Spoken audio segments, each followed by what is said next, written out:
Welcome to the GK objective biology channel. तो हम discuss कर रहे हैं नीट यूजी 2021 फिजिक्स का पेपर, सेक्शन बी है। क्वेश्चन नंबर 39, कोड N3 है भाई। इसका कोड कोई सा भी हो, क्वेश्चन सेम रहते हैं, तो डिटेल्ड एक्सप्लेनेशन देखनी जरूरी है। 39, 40 एंड 41 तीन क्वेश्चन करेंगे क्योंकि लेंदी क्वेश्चन है सेक्शन बी के। तो 39, a step down transformer connected to an AC mains supply of 220 volt is made to operate at 11 volt 44 watt lamp. देखो फाइनल पावर 44 वाट की है। Ignoring power losses in the transformer, power loss को ignore करना है, मतलब ideal transformer की तरह हम इसको ले सकते हैं। What is the current in the primary circuit, में करंट क्या होगा। तो क्वेश्चन नंबर 39 बिल्कुल सिंपल है भैया। आपने एक फॉर्मूला पढ़ा होगा ट्रांसफार्मर में। तो input power, power input is equal to output power. ठीक है भाई, क्योंकि वो कह रहे हैं कि इसमें पावर लॉस नेग्लिजिबल है। जब पावर लॉस नेग्लिजिबल है तो P इज इक्वल टू, तुमने फॉर्मूला पढ़ा होगा VI। एक प्राइमरी कॉइल होती है, एक सेकेंडरी कॉइल होती है। ठीक है जी, प्राइमरी और सेकेंडरी दो होती है। तो VPIP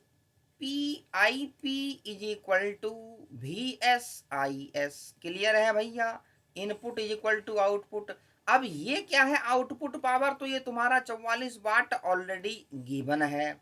तो हमें यहां पुट करना है VP कितना दिया हुआ है, 220 वोल्ट का दिया हुआ है। IP की वैल्यू हमें कैलकुलेट करनी है, ये 44 वाट है। तो IP is equal to 44 by 220, सीधा सीधा आंसर आ जाएगा 0.2 एम्पियर। बिल्कुल सिंपल क्वेश्चन है। प्राइमरी और सेकेंडरी कॉइल जो होती हैं उसके अंदर जो input power is equal to output power, हम इसको आइडियल ट्रांसफार्मर मानकर चल रहे हैं क्योंकि उसमें कहा है पावर लॉसेस आर नेग्लिजिबल। तो करेक्ट आंसर 0.2 एम्पियर हो गया। सिंपल क्वेश्चन है भाई, 0.2 एम्पियर लगा दो। ऑप्शन नंबर 4 को कर दो लॉक। अब आ जाओ भैया क्वेश्चन नंबर 40वां। देखने में बड़ा लंबा चौड़ा, लेकिन क्वेश्चन ये कुछ नहीं है, बैलेंसिंग का कमाल है इसके अंदर। A uniform rod of length 200 centimetre and mass 500 ग्राम। देखो भाई यहाँ पे ग्राम दिया हुआ है, लेकिन इसमें मास जो है वो 2 किलोग्राम का लटका रखा है। तो ये सब चीजें ध्यान रखनी यूनिट का।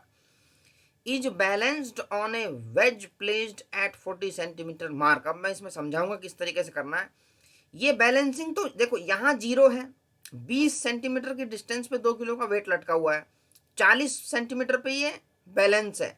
तो 100 सेंटीमीटर पे इसको सेंटर ऑफ मास होगा। और कैसे करेंगे इसको मैं अभी बताता हूँ। A mass of 2 kg suspended from the rod at 20 centimetre and another unknown mass M यहाँ पे लटका हुआ है। ये है 160 सेंटीमीटर, यहाँ से 0 से 160 सेंटीमीटर है। Shown in the figure, find the value of M such that the rod is in equilibrium. हमें रॉड को इक्विलिब्रियम में रखना है। Question number 40। तो इसको हम कर लेंगे क्लियर। तो अब मैं समझाने वाला हूं। देखो भाई, अब तुम इसको समझो कि कोई ये रॉड है। ठीक है भाई, ये रॉड है और यहां पे 0 है और यहां कोई पॉइंट है 40 सेंटीमीटर का और यहां पे ये पड़ा हुआ है इसके ऊपर और यहां क्या है, ये बैलेंस है। अब इक्विलिब्रियम में कब रहेगा, जो फोर्स इधर लग रहा है वही फोर्स इधर लगेगा। F1 यहां लग रहा है तो F2 एक्चुअली यहां पे टाव लगेगा। ठीक है जी, टॉर्क लगेगा। इसमें फोर्स की बात नहीं आएगी, टाव लगेगा, टॉर्क। तो मैं समझाने के लिए बोल रहा हूं, जो इधर लग रहा है वही इधर लगना चाहिए, then it will be in balance condition. तो समझाने का मतलब यही है। तो देखो 0 पे ये है 20 सेंटीमीटर, यहां पे 20 पे इन्होंने 2 किलो का एक वेट लटका दिया है, 2 किलो का। ठीक है भाई, और 160 यहां है तो 160 पे इन्होंने मास M लटका दिया है और इस मास की वैल्यू पूछी हुई है। ठीक है भाई, इस मास की वैल्यू हमसे पूछी हुई है। अब देखो जो इस रॉड की टोटल लेंथ है 200 सेंटीमीटर, मतलब 100 सेंटीमीटर पे इसका होगा centre of mass. Balancing point 40 पे है भैया, ये सेंटर ऑफ मास है, कहां पे होगा, ये 100 पे। अब देखो जब हम टॉर्क की वैल्यू कैलकुलेट करेंगे तो इस बैलेंसिंग पॉइंट से मुझे डिस्टेंस देखना है। इस मास का बैलेंसिंग पॉइंट से डिस्टेंस 20 सेंटीमीटर है, 20 सेंटीमीटर। ये तुम्हें आप ध्यान देना यहाँ पे क्योंकि बैलेंसिंग पॉइंट ये है, टॉर्क इसके अराउंड ही लगेगा, इस पॉइंट के अराउंड। तो 2 kg यहाँ से यहाँ तक का 20 है और यहाँ से यहाँ तक का 40 है, तो इसका डिस्टेंस 20 सेंटीमीटर पे है। सेंटर ऑफ मास 100 पे है, लेकिन बैलेंसिंग पॉइंट से इसका डिस्टेंस जो है वो 60 सेंटीमीटर का है। कितने का है भाई?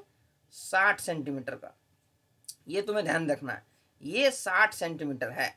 और इस मास का जो डिस्टेंस है, वैसे तो ये 160 है, लेकिन बैलेंसिंग पॉइंट से 120 है।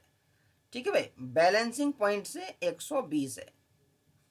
अब तुम एक चीज सीधा सीधा ये समझ लो कि ये रॉड है, यहाँ पे इसका बैलेंसिंग पॉइंट है, तो यहाँ जो मास लटका हुआ है 2 kg का, वो 20 सेंटीमीटर है। इस पॉइंट के अराउंड में बात करूंगा मैं, इस जो बैलेंसिंग पॉइंट है, सेंटर ऑफ मास जो है वो है तुम्हारा 60 सेंटीमीटर की डिस्टेंस पे बैलेंसिंग पॉइंट से। और जो ये मास m लटका हुआ है वो 120 सेंटीमीटर है फ्रॉम द बैलेंसिंग पॉइंट। जो टॉर्क मैं निकालने वाला हूँ वो बैलेंसिंग पॉइंट के अराउंड निकालने वाला हूँ। तो इधर का इक्विवेलेंट टू इधर का आंसर हमारा निकल जाएगा। इधर का जो tau is equal to simple सा फॉर्मूला पड़ा भाई, आर इंटू एफ, बिल्कुल सिंपल फॉर्मूला है। साइन थीटा थीटा 90 है तो साइन 90 इज इक्वल टू 1, तो उसकी टेंशन नहीं लेनी है। आर देखो, अब इधर जो टॉर्क लग रहा है वो कितना लग रहा है, नीचे mg का है, mg, ठीक है जी। तो 2 kg इंटू 10 इंटू आर कितना भाई, 20 सेंटीमीटर में रख दो सारे, कोई दिक्कत नहीं है। इधर देखो, इधर दो लग रहे हैं, इधर एक तो इसके कारण है, एक तो इसके कारण है। इसका जो रॉड का जो वेट है वो 500 ग्राम है। कितना है? 500 gram is equal to 0.5 kg।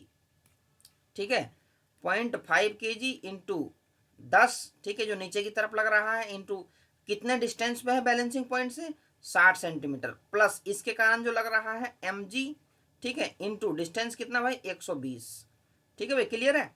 अब यहां से देखो, ये इससे मल्टीप्लाई हो जाएगा, ठीक है, तो ये हो जाएगा 300, ये हो जाएगा 300, इधर हो जाएगा 400, ठीक है, 20 गुणा 20 40, 10 दूनी 20, तो 400, ये इधर आएगा -300, ठीक है, और ये mg है, ये 120 है, तो 120। अब ये देखो g भी इधर जाएगा इंटू 10, ठीक है भाई, इधर डिफरेंस आ जाएगा 100/1200 इज इक्वल टू 1/12 किलोग्राम। ठीक है, ये आंसर आ गया, 1/12 किलोग्राम हमारा आंसर आ गया। तो इसके अंदर करेक्ट हो जाएगा भाई 1/12 किलोग्राम। ठीक है जी, तो ऑप्शन नंबर 3 इसमें करेक्ट हो जाएगा क्वेश्चन नंबर 40 में। अब क्वेश्चन नंबर 41 भी सिंपल है, थोड़ा देख लेते हैं फटाफट से। A uniform conducting wire of length 12A, देखो भाई वायर की लेंथ 12A है, and resistance R is wound up as a current carrying coil in the shape of. अब एक बार उसको इक्विलेटरल ट्रायंगल में बना दिया, उसकी साइड A है, एक बार स्क्वायर बना दिया। देखो 12A है टोटल लेंथ, तो इक्विलेटरल ट्रायंगल कितने बन जाएंगे, एक का 3 होगा, 3 चौके 12, 4 बन जाएंगे। स्क्वायर कितने बनेंगे, एक में 4 स्क्वायर होंगे तो 3 बनेंगे। तो हमें सिंगल ट्रायंगल में निकालना है और सिंगल स्क्वायर में निकालना है। The magnetic dipole moment of the coil in each case respectively are. Question number 41, इसको कर दो वॉश आउट। बिल्कुल सिंपल है। देखो भाई, सबसे पहले तो तुम्हें ये पता होना चाहिए कि इक्विलेटरल ट्रायंगल का एरिया क्या होता है। अगर कोई इक्विलेटरल ट्रायंगल है तो जिसकी साइड इक्वल है, ए और ए, ठीक है, कि कोई लेंथ 12A की थी, तो ऐसे ऐसे कितने स्ट्रक्चर बन जाएंगे, 4। जब मैं स्क्वायर बनाऊंगा तो कितने बन जाएंगे भाई, ए और ए, तो ऐसे ऐसे स्ट्रक्चर बन जाएंगे 3, टोटल 12A होना चाहिए। ठीक है भाई, तो इक्विलेटरल ट्रायंगल का जो एरिया होता है इज इक्वल टू √3/4 A का स्क्वायर। ठीक है भाई, ये तुम्हें याद होना चाहिए। और इसका जो एरिया होता है लंबाई इंटू चौड़ाई is equal to A square. ये दोनों तो एरिया वाला पॉइंट तो हो गया क्लियर। अब एरिया वाला करंट दोनों लूप में सेम रहेगा, ये तुम्हें ध्यान रखना है, current will be same, current will be same in both the loops. ठीक है भाई, मैग्नेटिक मोमेंट, जो मैग्नेटिक मोमेंट का फॉर्मूला है इज इक्वल टू NIA। ठीक है भाई, NIA हो जाएगा। अब देखो सिंगल ट्राइंगल में कितना हो जाएगा भाई, 12A डिवाइडेड बाई 3A।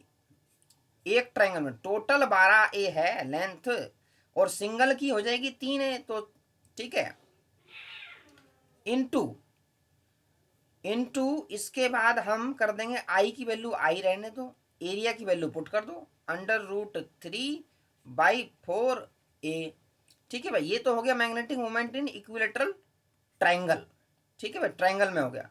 अब स्क्वायर में आ जाओ। अब जब तुम यहाँ पे स्क्वायर में आओगे तो स्क्वायर में क्या हो जाएगा, is equal to 12a divided by 4a into current as it is रहेगा, एरिया हो गया a का स्क्वायर। ठीक है भाई, a का स्क्वायर हो गया। तो अब तुम ये देखो, यहाँ पे तुम्हारा ये कट जाएगा, 4a 3 से कट गया, तो यहाँ पे क्या आ गया 3ia का स्क्वायर। और यहाँ क्या आ जाएगा भाई, 3 चौके, ठीक है 4 हो गया, और ये 4 से ये 4 कैंसिल हो जाएगा, तो यहाँ क्या आ जाएगा √3ia का स्क्वायर। यहाँ पे a का स्क्वायर है, लगाया नहीं है। ठीक है, √3a का स्क्वायर इसका हो जाएगा और 3ia स्क्वायर इसका हो जाएगा। तो ट्राइंगल और लूप दोनों का हमने कैलकुलेट कर लिया है, तो करेक्ट आंसर हमारा यहाँ से आ जाएगा √3ia का स्क्वायर, 3ia का स्क्वायर। ऑप्शन नंबर चौथा हमारा इसके अंदर से करेक्ट हो जाएगा। तो क्वेश्चन नंबर 41 भी हमने कर लिया है। इसके अंदर भैया बस तुम्हें एरिया अगर इसका पता था ना, और मैग्नेटिक मूवमेंट का फॉर्मूला NIA, ठीक है जी, उसके हिसाब से हम कर देते हैं इसको। तो फटाफट से चैनल को कर दो सब्सक्राइब, बिल्कुल बढ़िया वीडियोस नीट के लिए, और नीट में अच्छी रैंक लाने के लिए, इंप्रूव करने के लिए बिल्कुल हेल्पफुल वीडियोस।